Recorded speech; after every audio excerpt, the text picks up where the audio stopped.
আসসালামু আলাইকুম, welcome back to my YouTube channel Madina cooking zone. আজ আমি আপনাদের সাথে শেয়ার করব লাচ্চা সেমাই রেসিপি। সকাল এবং বিকালে এই লাচ্চা সেমাইটা কিন্তু খেতে ভীষণ ভালো লাগে। লাচ্চা সেমাইটা কিন্তু ভেজানো খুবই সহজ এবং কোনো ঝামেলা ছাড়াই ঝটপট যখন তখন তৈরি করে ফেলা যায়। তাহলে চলুন এই লাচ্চা সেমাই রেসিপিটা আপনাদের তৈরি করে দেখাই। প্রথমে আমি এখানে কিছু লাচ্চা সেমাই নিয়ে প্লেটে একটু চাপ দিয়ে সেট করে নিচ্ছি, কেননা লাচ্চা সেমাইটা কিন্তু একটু বেশি পরিমাণে গুঁড়া থাকে।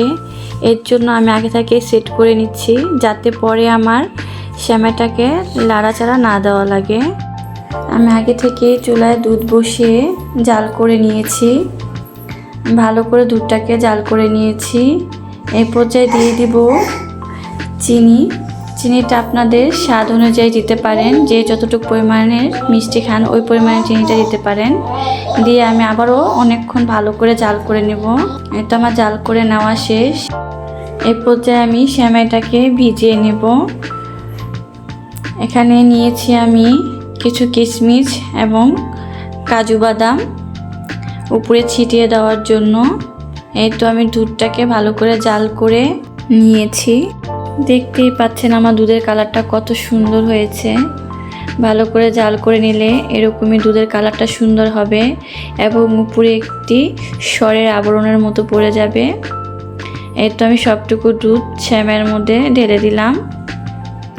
এখন একটু আমি হালকা করে চেপে দিব, যাতে সেমাইটা সব দুধের সাথে ভালো করে সেট হয়ে যায়। এই তো ঠিক এরকম করে আস্তে আস্তে আমি কাঁটা চামচের সাহায্যে সেট করে দেব। এখন এই সেমাইয়ের উপরে সুন্দর করে ডেকোরেশনের জন্য আমি দিয়ে দিব কিছু কাজু বাদামের কুচি। সুন্দর করে একটু ছড়িয়ে দিব যাতে দেখতে ভালো লাগে। এই তো সুন্দর করে ছিটিয়ে দিয়েছি।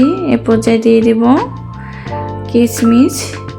কিশমিশটাও আমি সুন্দর করে ছিটিয়ে দিব, দেখতে ভালো লাগবে।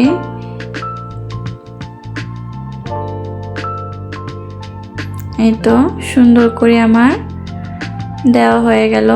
দেখতে মাশাআল্লাহ খুবই সুন্দর লাগছে, খেতেও ভীষণ মজার। আশা করি আপনাদের ভালো লাগবে। আমার এই রেসিপিটি যদি আপনাদের ভালো লেগে থাকে তাহলে লাইক, কমেন্ট, শেয়ার করবেন। নতুন ভিডিও পেতে সাবস্ক্রাইব করবেন। আল্লাহ হাফেজ।